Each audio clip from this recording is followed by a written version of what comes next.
On the night of my farewell, she was at a rooftop hotel suite, with my brother, wearing the red dress I bought her. I shouldn't have checked the tagged stories. That evening, while my team toasted my overseas promotion, while my mother cried tears of pride, and while I raised my glass to the city that raised me, my girlfriend, Ariba, was nowhere to be seen. "Car trouble," she'd texted, followed by a half-hearted, "good luck baby" red heart, that didn't sound like her at all. But I believed her. I had to. Because we'd been together for 3 years, and when you love someone that long, you start building excuses for their absences before they even offer one. But I opened Instagram. And there she was. Laughing, hair curled just the way I liked, in a candlelit restaurant with a view of the city skyline. Sitting across from my brother, Saad. He held up a wine glass. She leaned in. Her hand was on his. And then she kissed his cheek. I blinked so hard, I thought my eyes would bleed. No caption. Just the location, Royal Crown Hotel, rooftop lounge. Posted by one of Saad's arrogant friends. Public. The worst part? She was wearing the dress I surprised her with last month, red silk, backless, the one she said was too pretty to waste on just dinner.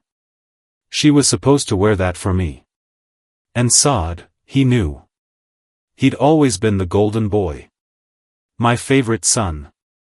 And now, he had the only woman I ever truly loved sitting across from him on the day I needed her most.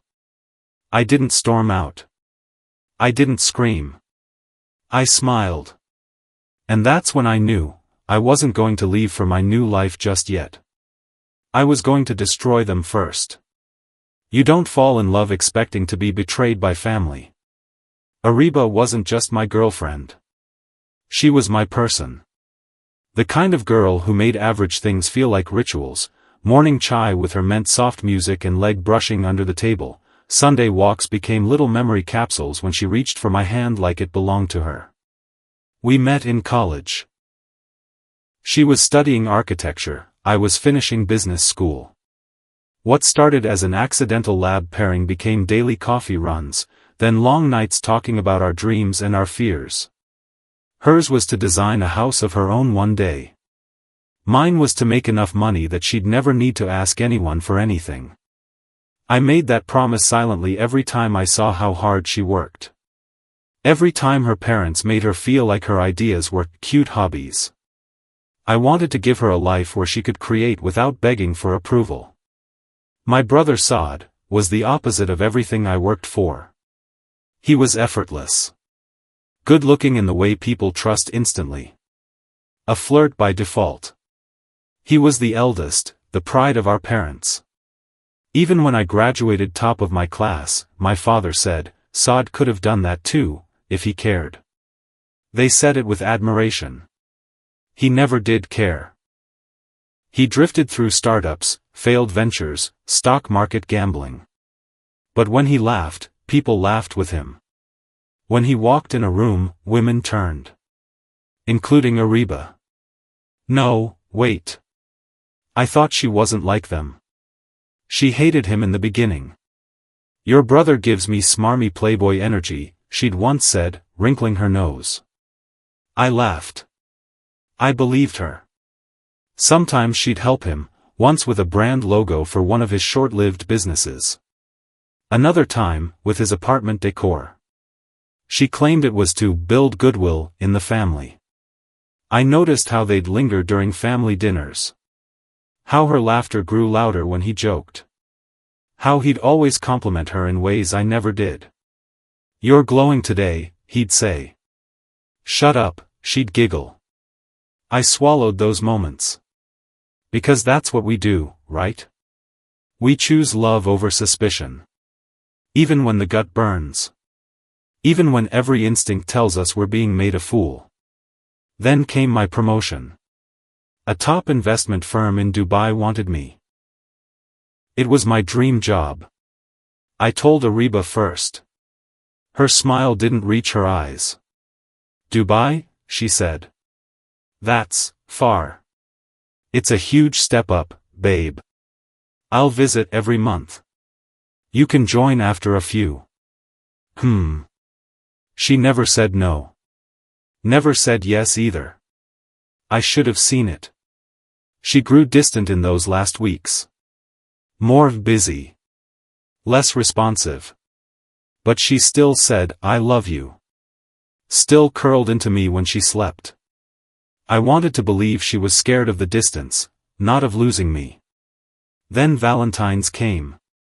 And the farewell party was on the same night.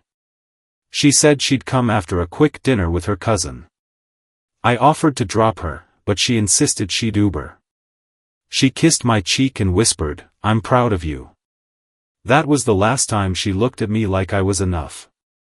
Now, every smile I remember feels rehearsed. Every touch, every late night, "I miss you" text, rewritten under this new, cruel light. The worst part? Saad never needed her. He just wanted to prove he could take what was mine.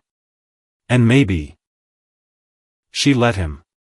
Because some women don't want love, they want the crown. And Saad was always crowned king. But now I had something they didn't see coming: distance, resources, and time. And while they celebrated on that rooftop, they had no idea the man they thought they'd broken was quietly preparing their downfall. This wasn't just betrayal. It was a war. 2 days after the farewell, I was supposed to board my flight. I didn't. Instead, I checked into a boutique hotel 3 blocks from my house. Untraceable, silent. I didn't tell anyone, not even my parents. I told them I landed safely. That I was settling in. I even sent them pre-scheduled messages using an app. I needed time. Space. Clarity.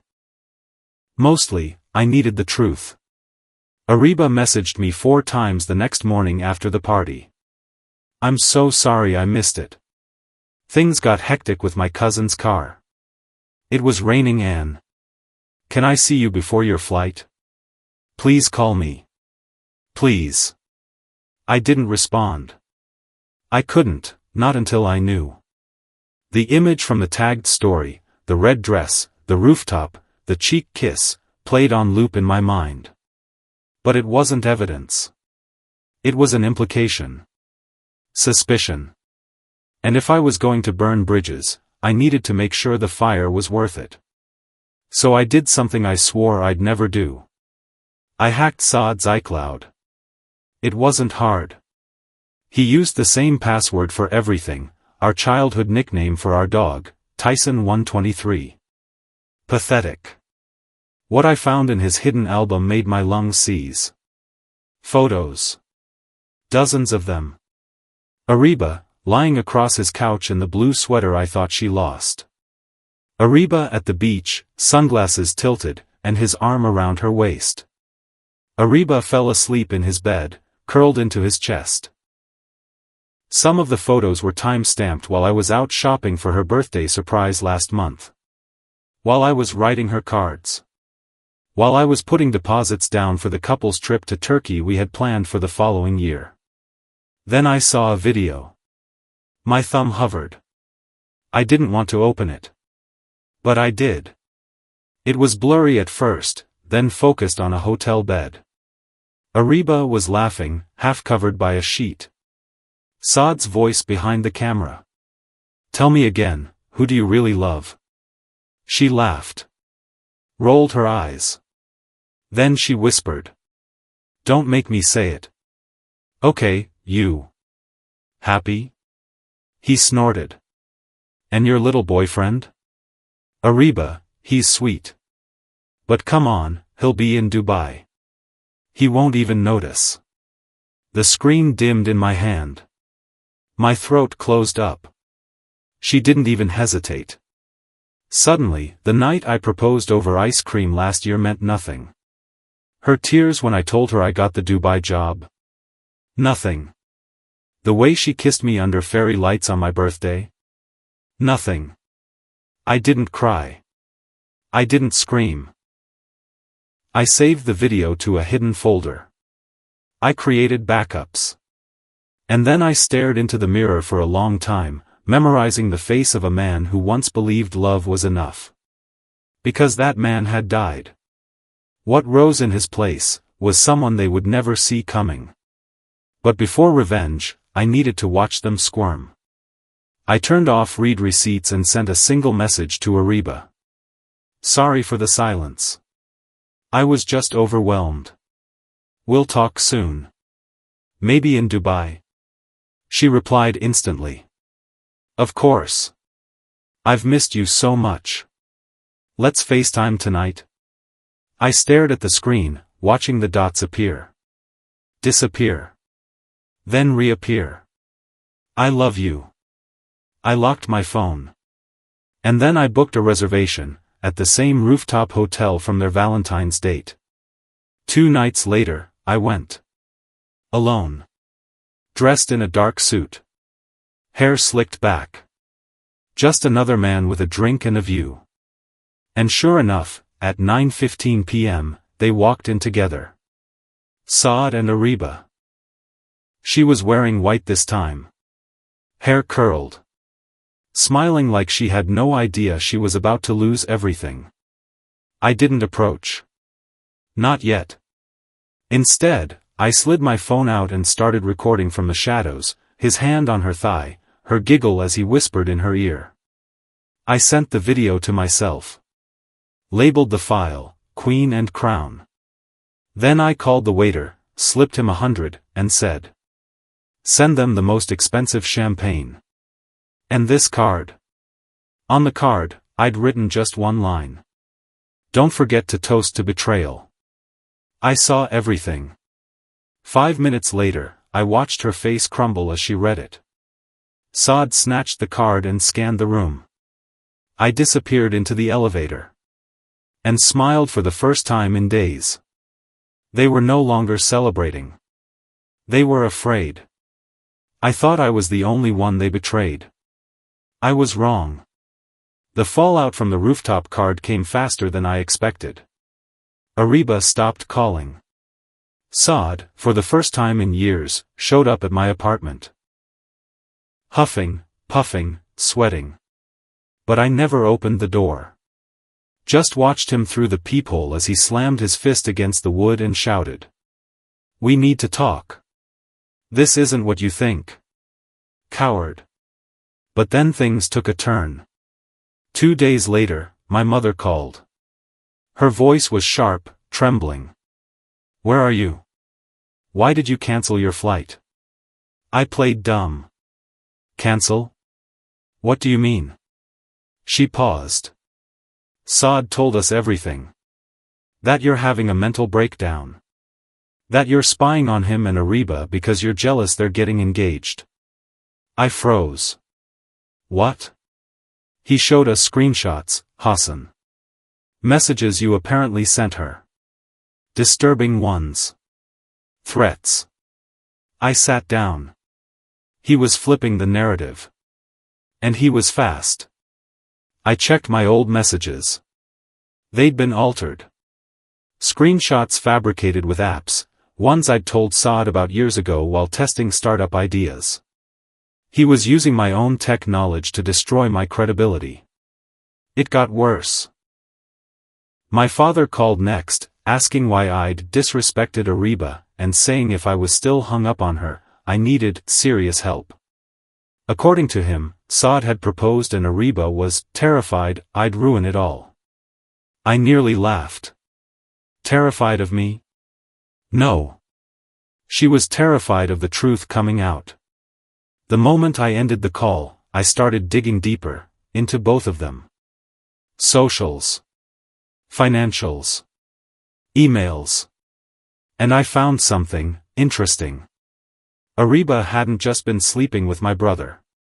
She'd been living a double life. On a private Facebook profile, under the name Ria Khan, she was advertising freelance design services for shady men twice her age. Some of the photos were professionally staged. Others were blurred out, but the contact email matched one she used during college. And her client list? Including a known land developer Saad once tried to pitch a business to. I felt sick.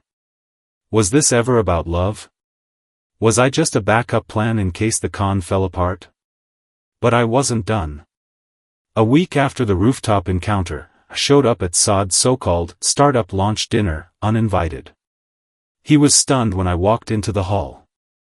The color drained from his face like I was a ghost. Ariba? She looked worse. Fragile. Pale. And nervous. She reached for his hand instinctively. He pulled it away. Something was wrong. I sat at the back of the hall, sipping juice, watching. Midway through his dull pitch about crypto apps and blockchain lifestyle enhancements, his laptop connected to the projector glitched. Then the screen went black. Then it played, the video. The one from the hotel room. Ariba laughing. Don't make me say it, okay, you. Happy? Gasps. Screams. One of the investors spilled his drink. Saad ran to the laptop, yanked the HDMI cable out. But the damage was done. Their lie was public. I stood up and clapped once. He stormed over to me. You did this? You sick? No, I said calmly. You did this. I just let everyone else see. I walked out before he could throw a punch.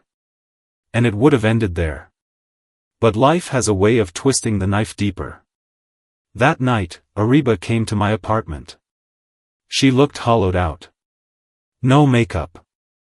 Eyes swollen. Like the illusion had finally collapsed. I need to talk to you, she said quietly. I let her in. She dropped to her knees, hands trembling. I'm pregnant. I didn't react. She looked up, voice cracking. I don't know whose it is. For a moment, silence swallowed the room. Then I laughed.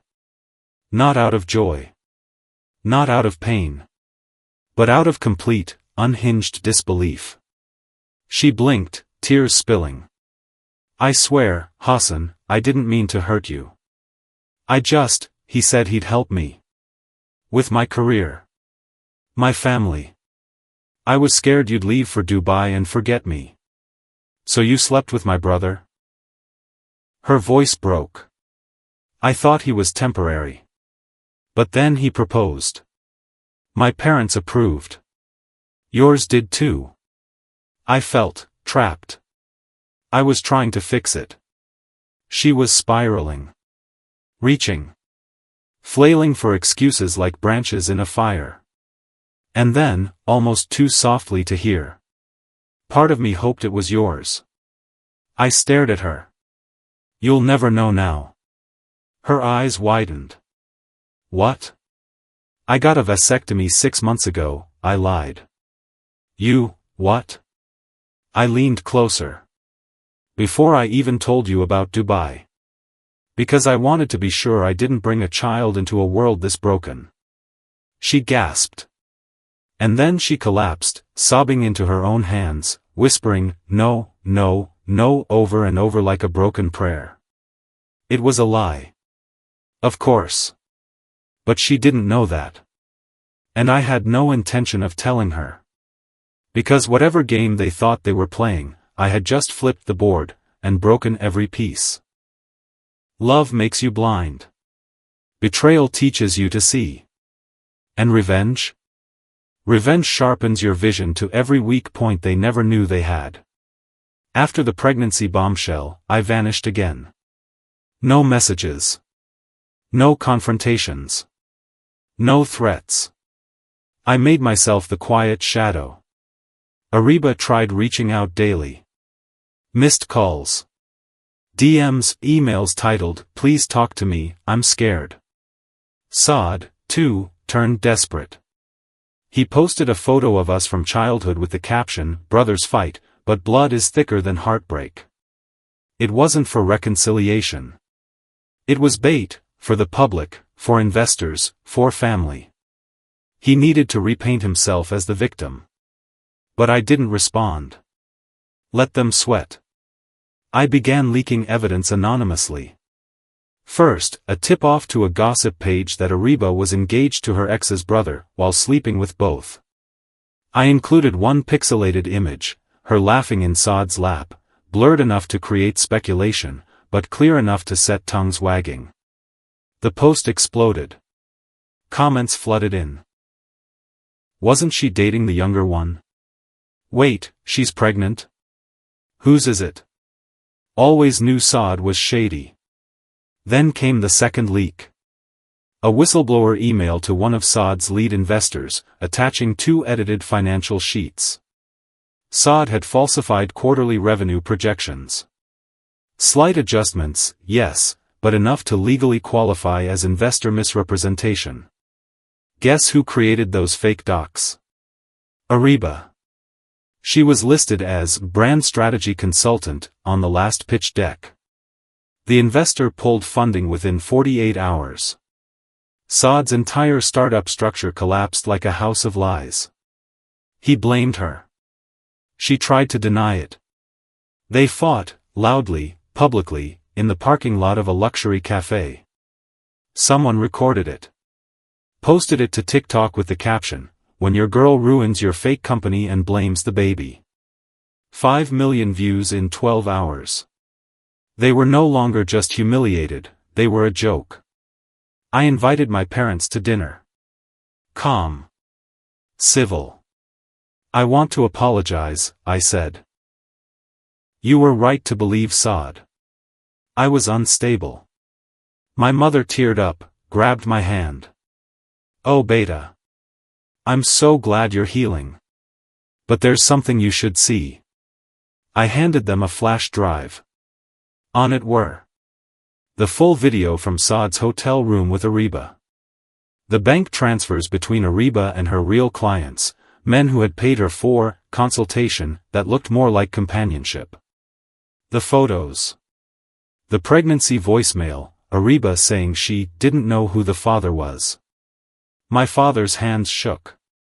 My mother sobbed. "Why didn't you show us this earlier?" she whispered. I looked down. "Because I wanted you to hear the lies first. And choose." Their silence said everything. Saad was called into a family intervention that weekend. Ariba came too, teary-eyed, stomach now showing signs. But this wasn't about forgiveness. This was my trial by fire, and I held the torch. My father stood up mid-discussion and said, "You will both leave this house. Today. And don't ever ask for our name again." Ariba didn't go down quietly. She sent one last message. "Please don't do this to the baby. I'll leave Saad. I'll disappear. Just don't punish our child." So I invited her to one final meeting. At a cafe. Neutral ground. She looked frail, broken. But her eyes were still calculating. "I know you lied," she whispered. "You didn't get a vasectomy." I sipped my coffee. "You're right. I didn't." Hope flickered in her eyes. "But I also took a paternity test." Her lips parted. "That's not possible. I swapped your water bottle during the last family dinner. I had it tested. DNA traces confirmed the fetus isn't mine." She went cold. "I never even." "Don't bother," I said quietly. "I sent the results to Saad this morning." Her hands trembled. "You ruined both of us." I leaned forward. "No. You ruined yourselves. I just gave the world a front row seat." I didn't stop there. Saad was now a disgraced fraudster, dumped by investors, disowned by family. But humiliation wasn't enough. I exposed his financial trail, debt, unpaid taxes, the shell companies he used to hide his own gambling habits. A friend in corporate law helped me forward files to the regulatory board. He was banned from launching any tech business in the country for 5 years. Ariba? She tried to rebrand herself online, posting motherhood content, hinting at change. But I exposed her private Facebook alias, the Ryakon profile, linking it to adult services. Screenshots, emails, voice clips. That profile was now tied to every future job application. Every new beginning. They planned a hush-hush courthouse wedding to prove the baby was about family, not scandal. I found out the date. And sent both their parents, mine and hers, anonymous invitations. Along with screenshots of messages where Saad begged Ariba to abort the child, calling it a mistake made out of boredom. They never made it to the courthouse. The night before, Saad was seen stumbling drunk out of a bar, cursing into the air, screaming her name. Ariba was spotted checking into a women's clinic alone the following week. I didn't mock them publicly. I didn't post about it. I didn't gloat. I disappeared. I went to Dubai. Took the job. Lived well. And they? They stayed here, drowning in the very lies they crafted. They were no longer lovers. They were co-conspirators in a scandal with no survivors. They turned on each other. And I never had to lift a finger again. Some betrayals slice like blades. But others, rot from within. Quietly. Slowly. Until the ones who smiled in your face can no longer look in the mirror. Saad and Ariba are still here. Still breathing. But in every meaningful way, they no longer exist. She lost her career, her name, and the one thing she tried to weaponize, her womb. He lost his legacy, his investors, and the only approval he ever really craved, our fathers. And me? I walked away clean. No prison. No violence. No lawsuits. Just the truth, carefully timed, precisely released, and coldly executed. That's the kind of revenge people remember. The kind they whisper about in family halls. The kind that leaves no blood but ruins reputations forever. They told everyone I was crazy. Now, no one even dares say my name. It's been 8 months since I left. My life in Dubai is everything I imagined, and nothing like the dream I used to build for someone else. I woke up without checking my phone. I go to sleep without rehearsing imaginary conversations with ghosts. I work. I thrive. I rebuilt it. And every so often, I received an anonymous email. No subject line. No message. Just one attachment. A photo. Blurry. Grainy. Usually taken from afar. Ariba, at a clinic. Saad, alone in a parking lot. Once, a picture of their old apartment, with eviction signs on the window. She still tries to reach me from burner accounts. Please, just answer once. Let me explain. He doesn't. He never will again. But I know they both think the same thing, every day. What if he's still watching? They should be afraid. Because I'm not done. Not yet. There's still one secret Saad doesn't know I uncovered during my search, something older, deeper. A betrayal that predates Ariba. A family lie buried so deep, it changes everything about who I am. And if you think what I did to them was cold, you haven't seen what I'll do next.